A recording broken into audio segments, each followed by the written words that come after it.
Almost all features in SOLIDWORKS start with a sketch. Sketching correctly and efficiently is the key to being a proficient designer. To get started, let's go ahead and choose one of the three fundamental planes. I can see I have the front plane, the top plane, and the right plane. I'm going to go ahead and choose the top plane, click on the sketch icon, and it starts a brand new sketch on that plane. Notice I have the origin in the center of my part. That's really important. We always want to tie into the origin. To get started with, under the Sketch tab up here, we've got a bunch of tools we're going to be using in sketching. The very first one is Exit Sketch, so when we're done with our sketch, we're going to click on that, and it's going to take us out of that sketch environment. Number 2 icon here is the Sketch or Smart Dimension, and we're going to be adding dimensions as soon as we actually have some geometry to sketch upon. After that, we have a whole bunch of other features that we're really not going to be touching on too much right away, but we will be in the course. At first, the only 2 tools we really need are the line and the circle tools. And in this movie, we'll just be using the line command. So go ahead up here and grab the line tool. And by the way, notice as I mouse over it, it gives me a little heads-up display showing me that L turns on the line command. So if you ever want to be in the sketch environment and turn the line command, just hit L on your keyboard or hit L again to turn it off. So now that I have the line command, there's 2 different methods for drawing lines. Number 1 is called the click method, and number 2 is called the click and drag method. So let's try it out. First things first, click once, and notice as soon as I click, the line is now attached to the tip of my cursor. As I move this ring around, you can see that the length of the line is now displayed. Say 2.61, for instance. As I move it around here, as soon as I get to a vertical orientation, notice it shows me the angle. So I'm at 90 degrees, and notice that little yellow box. That yellow box is showing me that if I were to click right now, it would add an automatic relationship showing that this line is a vertical line. I can get the same thing if I go over here to the 45 or the 135. It'll show me what angle I'm at. Or if I come over here to the horizontal, notice I get that little yellow box again. This time it's going to say, hey, you're at a horizontal relationship. And if I were to click, it would automatically lock that line into being horizontal.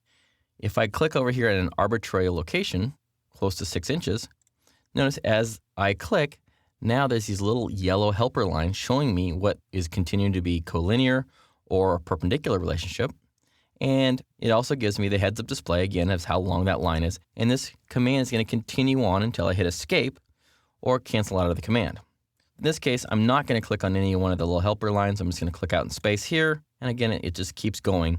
You get the helper lines every time you click. And just go ahead and click over here. And then notice as I get close to the closing this box off, if I come over here to the very beginning point, notice it gives me that little circle inside of a circle, which means it's concentric or coincident to the starting point.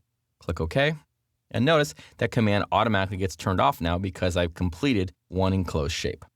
Okay, when you're happy with the line command, you can either click on OK or you can escape to turn that off. Now that I've got these lines on my screen, I'm trying to create a rectangle and I'm really having a hard time here, right? So it doesn't quite look like what I'm looking for. So I can click on the corners and I can drag this thing around a little bit.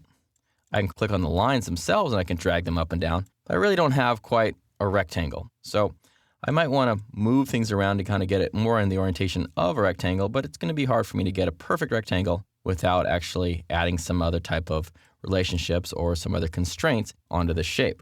So first things first, let's go and add our very first relationships. So a relationship is something like a perpendicularity or equal or parallel. So to create this shape into a real rectangle, I need to add a few of those things. So if you think back to your geometry classes, you might remember that to create a rectangle, you need parallel lines. I can click on this line here. I can hold down Control on the keyboard, pick this other line over here. And as soon as I let go of Control, I get these little available relationships. So I can say these lines are horizontal, they're vertical, they are collinear, perpendicular, parallel, equal, or fixed. Notice I also get those exact same relationships over here on the left-hand side of the screen. So I could say these lines are parallel, and notice what happens. They become parallel, and it gives this little green box showing that these 2 lines are parallel. And notice if I mouse over either one of those lines or the little box there, it shows the 2 lines that are involved in that parallel relationship. And notice that little 0 next to each one. The 0 means nothing more than to match a 0 with another 0. Same thing if I do it again. If I say this line here, hold down Control on the keyboard, pick this line here.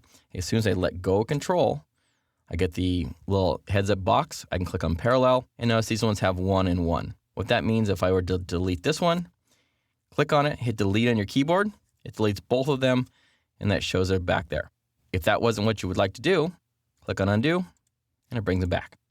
Okay, so the question is do we have a rectangle now? No. We have a parallelogram right now. So what we'd like to do is make them a real rectangle. So what I need is to say this line here, hold on Control, this line here, and let's make these perpendicular. Now I have a rectangle. However, it's still not perfect. Maybe what we need to do is square this thing up. So maybe add a line here and say this line is horizontal.